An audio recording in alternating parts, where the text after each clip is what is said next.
Hello friends, is me Sangeeth. അപ്പം നമ്മളിവിടെ ഇന്ന് ഉണ്ടാക്കാൻ പോകുന്നൊരു കുക്കറി ഐറ്റമാണ് ചിക്കൻ പിസയാണ്. ഞാനോ അമ്മയോ ഒന്നും അല്ല ഇവിടെ ഉണ്ടാക്കാൻ പോകുന്നത്. ഇന്നത്തെ കുക്കെന്ന് പറയുന്ന അച്ഛനാണ്. അപ്പം നമുക്ക് നമ്മുടെ പാചകപ്പരയിലോട്ട് പോവാം.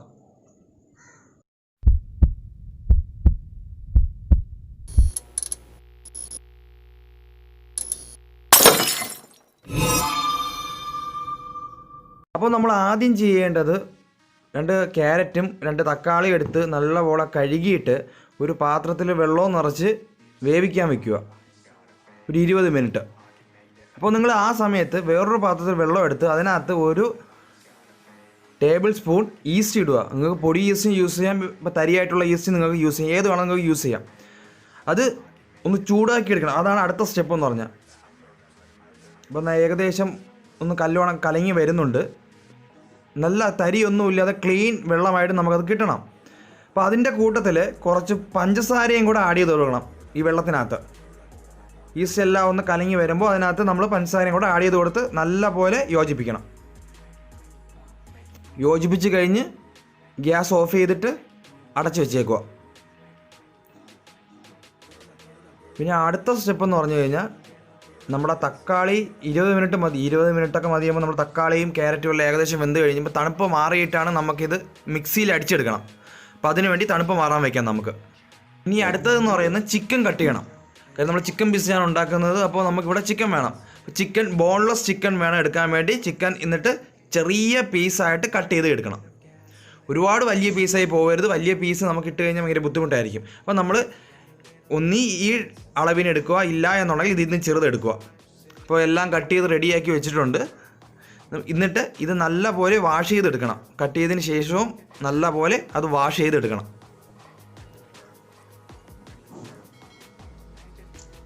അപ്പോൾ ഇതിൻ്റെ വാഷിങ് എല്ലാം കഴിഞ്ഞിട്ടുണ്ട്. നമുക്കിതിനകത്ത് ഇനി മസാല ഇട്ട് അടച്ച് വയ്ക്കണം. ഇതിനധികം മസാലയൊന്നും യൂസ് ചെയ്യത്തില്ല. ആദ്യം നമുക്ക് മുളക് പൊടി, ആവശ്യത്തിന് മുളക് പൊടി ഇടുക. അത് കഴിഞ്ഞ് ഉപ്പ്,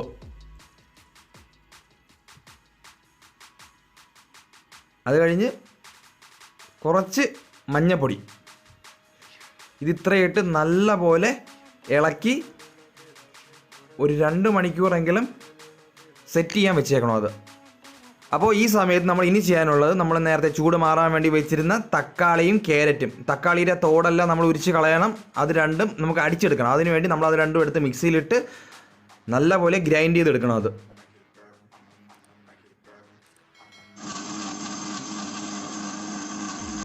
അപ്പോൾ ഗ്രൈൻഡിങ് പ്രോസസ്സ് എല്ലാം കഴിഞ്ഞിട്ടുണ്ട്. നിങ്ങൾക്ക് ഇതിനിപ്പോൾ കാണാൻ കഴിയും നല്ല കുഴമ്പ് പരുവത്തിൽ ഇപ്പോൾ കിട്ടിയിട്ടുണ്ട്. നമുക്കിനി ഇതൊന്ന് ചൂടാക്കിയെടുക്കണം. അതിന് വേണ്ടി ഒരു പാത്രത്തിൽ നമ്മൾ കുറച്ച് ആദ്യം എണ്ണ ഒഴിക്കുക. ഞാനിവിടെ എടുത്തേക്കുന്ന കോക്കനട്ട് ഓയിലാണ്. നിങ്ങൾക്ക് സൺഫ്ലവർ ഓയിലും എടുക്കാം, നല്ലോണം വേണമെങ്കിൽ അതും യൂസ് ചെയ്യാം. അപ്പോൾ എണ്ണ ഒന്ന് ചൂടായി വരുമ്പോൾ അതിലോട്ട് ഉള്ളിയും വെളുത്തുള്ളിയും നല്ലപോലെ ചെറുതായിട്ട് അരിഞ്ഞെടുത്തേക്കുന്നത് ഇട്ട് ഒന്ന് വാട്ടിയെടുക്കണം. ഇപ്പോൾ ഏകദേശം റെഡി ആയിട്ടുണ്ട്. അപ്പോൾ ഇതിലോട്ട് നമുക്ക് നേരത്തെ അടിച്ചു വെച്ചേക്കുന്ന ക്യാരറ്റ് ടൊമാറ്റോ പേസ്റ്റ് ഇതിനകത്തോട്ട് ആഡ് ചെയ്ത് കൊടുക്കണം. എന്നിട്ട് നല്ല പോലെ അത് മിക്സ് ചെയ്തെടുക്കണം.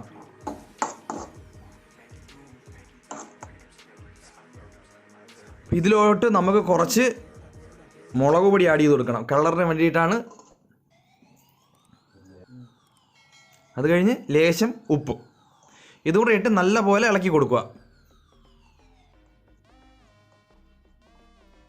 ഒരു 3-4 മിനിറ്റ് ഇതേപോലെ നല്ല രീതിക്ക് ഇളക്കി കൊടുത്തതിന് ശേഷം ഗ്യാസ് ഓഫ് ചെയ്ത് അടച്ചു വെച്ചേക്കുക. ഇതാണ് നമ്മുടെ പിസ്സ സോസായിട്ട് നമ്മളിവിടെ യൂസ് ചെയ്യുന്നത്. അപ്പോൾ ഇനി ചെയ്യാനുള്ളത്, ഒരു പാത്രത്തിൽ മൈദാമാവ് എടുക്കുക. ഞാനിവിടെ 1 കിലോ മൈദാമാവാണ് എടുത്തേക്കുന്നത്. പിന്നെ അത് കഴിഞ്ഞ് ആവശ്യത്തിന് ഉപ്പ്, അത് കഴിഞ്ഞ് ലേശം പഞ്ചസാര. ഇപ്പോൾ അധികം മധുരം വേണ്ടവർക്ക് കുറച്ച് അധികം പഞ്ചസാര ഇടാം. ഞാനിവിടെ കുറച്ച് പഞ്ചസാര മാത്രമേ ഇടുന്നുള്ളൂ. ഇതും കൂടെ ഇട്ട് നല്ല പോലെ ഇളക്കി കൊടുക്കുക.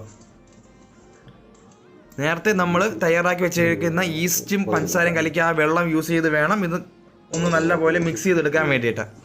നമ്മൾ ചപ്പാത്തിക്ക് മാവ് കുഴക്കത്തില്ലേ, ആ ഒരു പരുവത്തിന് നമുക്ക് സെറ്റ് ചെയ്ത് കിട്ടണം. നമ്മുടെ മാവ് സെറ്റ് ആയിട്ടുണ്ട്. ഈ ഒരു പരുവത്തിൽ നമുക്കത് കിട്ടണം. എൻ്റെ കൺസിസ്റ്റൻസി നിങ്ങൾക്ക് ഇപ്പോൾ കുത്തി കാണിച്ചു തരാം. കണ്ടോ? ഇതും ഒരു അരമണിക്കൂർ സെറ്റ് ചെയ്യാൻ വയ്ക്കുക. തയ്യാറാക്കി വെച്ചിരുന്ന ചിക്കൻ നമുക്ക് എണ്ണയിലിട്ടൊന്ന് വഴറ്റിയെടുക്കണം. ഒരുപാട് തീ ഇടേണ്ട ആവശ്യമില്ല, കുറച്ച് തീ മതി. കുറച്ച് എണ്ണ ഒഴിക്കുക. ഞാൻ ഇവിടെ കോക്കനട്ട് ഓയിലാണ് എടുത്തേക്കുന്നത്. അത് കഴിഞ്ഞ് നമുക്കിതിനകത്തോട്ട് ചിക്കൻ ഇട്ട് കൊടുത്ത് നല്ല പോലെ ഇളക്കി കൊടുക്കുക.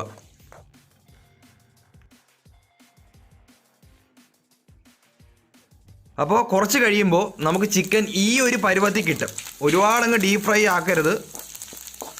നമുക്ക് ഈ ഒരു ലെവലിൽ കിട്ടിയാൽ മാത്രമേ നമുക്ക് ആ ഒരു ടേസ്റ്റ് കിട്ടത്തുള്ളൂ. ഇത് വേറൊരു പാത്രത്തിലോട്ട് മാറ്റി വയ്ക്കാം.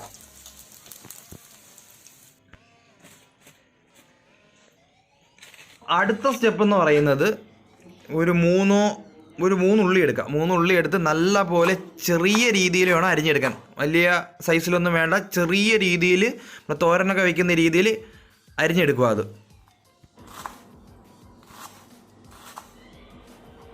അടുത്തത് ക്യാപ്സിക്കം ഇതേ കണക്ക് ചെറിയ രീതിയിൽ അരിഞ്ഞെടുക്കണം. അതും ഒരു കാര്യം പ്രത്യേകം പറയാം, നിങ്ങൾക്ക് ഞാനിവിടെ ഉള്ളിയും ക്യാപ്സിക്കം മാത്രമേ വെജിറ്റബിൾ ആയിട്ട് ഇടുന്നുള്ളൂ. നിങ്ങൾക്ക് വേണമെങ്കിൽ ക്യാരറ്റ് ഇടാം, നിങ്ങൾക്ക് വേറെ ഏതെങ്കിലും വെജിറ്റബിൾസ് ഇടണമെന്നുണ്ടെങ്കിൽ അതും ഇടാം നിങ്ങൾക്ക്. ഇവിടെ ഞാൻ 2 മാത്രമേ എടുക്കുന്നുള്ളൂ. ഏത് വെജിറ്റബിൾ എടുത്താലും നിങ്ങൾ നല്ല പോലെ ചെറിയ രീതിയിൽ വേണം അരിയാൻ വേണ്ടിയിട്ട്. ഒരിക്കലും വലിയ സൈസിൽ എടുക്കരുത്, ചെറിയ രീതിയിൽ വേണം എടുക്കാൻ. ഇനി എന്ന് പറയുന്നത് നമ്മൾ നേരത്തെ മാറ്റി വെച്ചേക്കുന്ന മാവ് സെറ്റ് ചെയ്യണം. അതിന് കുറച്ച് ആദ്യം എണ്ണ, നല്ലെണ്ണയോടെ നല്ലെണ്ണ യൂസ് ചെയ്ത് ഒന്നുകൂടെ നല്ല പോലെ ഒന്ന് മിക്സ് ചെയ്തെടുക്കണം. അപ്പോൾ അത് കഴിഞ്ഞ് ഒരു പരന്ന പാത്രം എടുക്കണം. നമ്മൾ പിസയൊക്കെ ഉണ്ടാക്കാൻ വേണ്ടിയിട്ട് ഒരു പരന്ന പാത്രം എടുക്കണം. നിങ്ങൾ യൂസ് ചെയ്യുന്ന മാവിൻ്റെ ഇതനുസരിച്ച് നമുക്ക് പാത്രം വലുതാക്കാം, ചെറുതാക്കാം, ഇഷ്ടമുള്ള രീതിയിൽ. ഇപ്പോൾ കുറച്ച് കണ്ടൻറ്റേ ഉള്ളതെന്നുണ്ടെങ്കിൽ ചെറിയ പിസ മതി എന്നുണ്ടെങ്കിൽ ചെറിയ പാത്രം എടുത്താൽ മതി. ഇവിടെ വലിയ പിസയാണ് ഉണ്ടാക്കുന്നത്, അതുകൊണ്ട് ഇവിടെ വലിയ പാത്രമാണ് എടുത്തേക്കുന്നത്. ഇത് പാത്രമല്ല, ഒരു അടപ്പാണ്. അതിനകത്ത് നല്ല പോലെ എണ്ണ തടവണം. നല്ല പോലെ അതിനകത്ത് എണ്ണ തടവിയിട്ട് വേണം നമുക്ക് നമ്മുടെ മാവ് അതിനകത്തോട്ട് വെക്കാൻ വേണ്ടിയിട്ട്.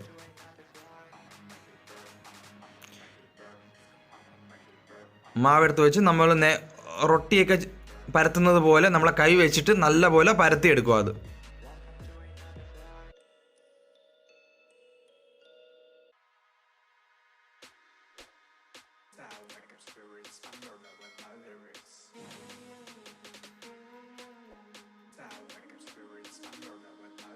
അപ്പോൾ നമ്മുടെ പരത്തൽ പരിപാടി കഴിഞ്ഞ് കഴിഞ്ഞാൽ അടുത്ത സ്റ്റെപ്പ് എന്ന് പറയുന്നത് ഒരു മൂർച്ചയുള്ള വല്ല കത്തി വല്ലതും എടുത്തിട്ട് അതിൽ ചെറിയ ഊട്ടുണ്ടാക്കി ഇടുക. അതാണ് ആദ്യം ചെയ്യാനുള്ളത്. കാര്യം എന്നാൽ മാത്രമേ എല്ലാ ഭാഗവും നല്ല പോലെ വെന്ത് കിട്ടത്തുള്ളൂ.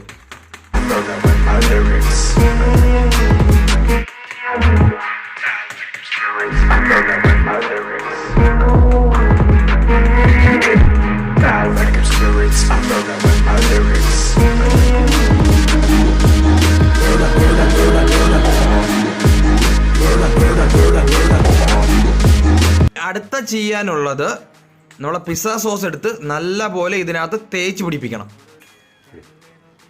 എല്ലാ ഭാഗത്തും നല്ല രീതിക്ക് തേച്ച് പറ്റുന്ന രീതിയിലായിരിക്കണം തേച്ച് പിടിപ്പിക്കാനുള്ളത്.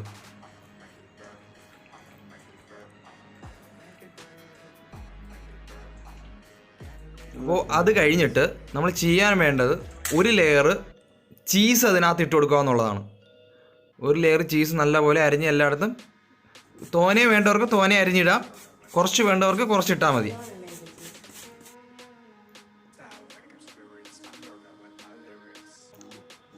അപ്പോൾ ചീസിൻ്റെ പരിപാടി കഴിഞ്ഞാൽ നെക്സ്റ്റ് സ്റ്റെപ്പ് എന്ന് പറയുന്നത് നമ്മളെ ചിക്കനല്ലേ, നമ്മൾ തയ്യാറാക്കി വെച്ചേക്കുന്ന ചിക്കൻ ഇതിനകത്ത് ഇട്ട് കൊടുക്കുക എന്നുള്ളതാണ്. നമ്മൾ പിന്നെ ഓരോന്ന് അരിഞ്ഞ് വെച്ചേക്കുന്ന സാധനം ഇതിനകത്ത് ഇട്ട് കൊടുക്കുക.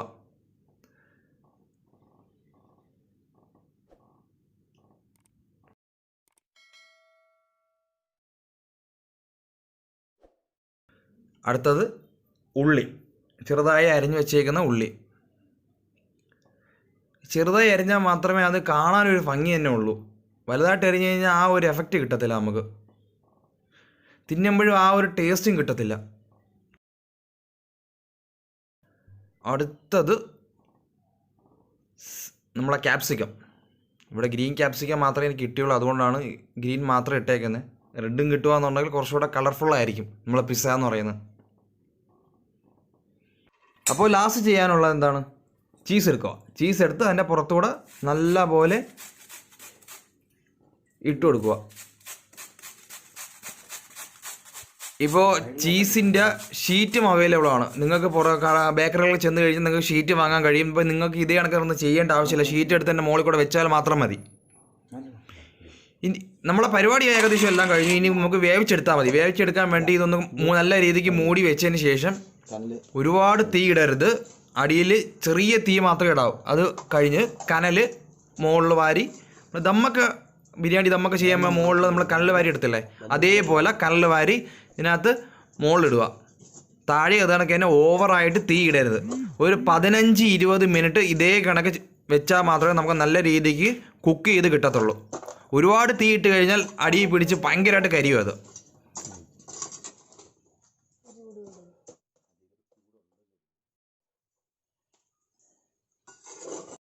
ഇവിടെ ചെറിയ തീയിൽ കൃത്യം 20 മിനിറ്റ് ആയപ്പോൾ ഞാൻ തുറക്കാൻ പോവുകയാണ്.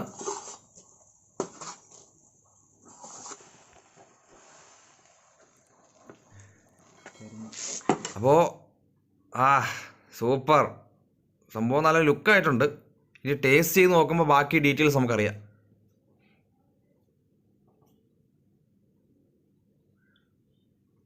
നമുക്കിനി ഇത് സെർവ് ചെയ്യാം.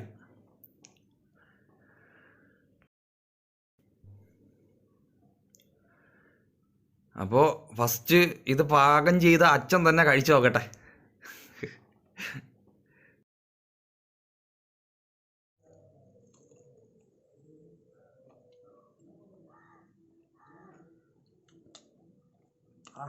സൂപ്പർ സാധനം. അച്ഛൻ ഇത്രയും കൈപ്പണ്ണിയാണെന്ന് ഞാൻ പ്രതീക്ഷിച്ചില്ല. സംഭവം ചെറുതായിട്ടൊന്ന് അടിയിലൊന്ന് ചെറിയ രീതിയിലൊന്ന് അടി പിടിച്ചിട്ടേ ഉള്ളൂ. വേറെ കുഴപ്പമൊന്നുമില്ല. എല്ലാം പാകത്തിനുണ്ട്.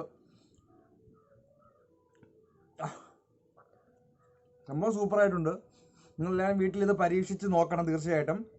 അപ്പം നിങ്ങൾക്ക് ഈ വീഡിയോ ഇഷ്ടപ്പെട്ടിട്ടുണ്ട് എന്നുണ്ടെങ്കിൽ തീർച്ചയായിട്ടും ലൈക്ക് ചെയ്യണം. അത് നിങ്ങളെ ഫ്രണ്ട്സിന് ഷെയർ ചെയ്ത് കൊടുക്കുകയും വേണം തീർച്ചയായിട്ടും. അതുകൂടാതെ തന്നെ ആദ്യമായിട്ടാണ് ഈ വീഡിയോ കാണുന്നതെന്നുണ്ടെങ്കിൽ തീർച്ചയായിട്ടും സബ്സ്ക്രൈബും ചെയ്യണം. എന്തെങ്കിലും അഭിപ്രായങ്ങളുണ്ടോ എന്നുണ്ടെങ്കിൽ കമൻറ്റും ചെയ്യണം. അപ്പോൾ അടുത്ത ഒരു വീഡിയോ ആയിട്ട് വരുന്നവരെ സൈനിങ് ഓഫ്. അപ്പോൾ ഞാൻ ഇതൊന്ന് ഫിനിഷ് ചെയ്യട്ടെ, കണ്ടിട്ട് തന്നെ കൊതിയാവുന്നു.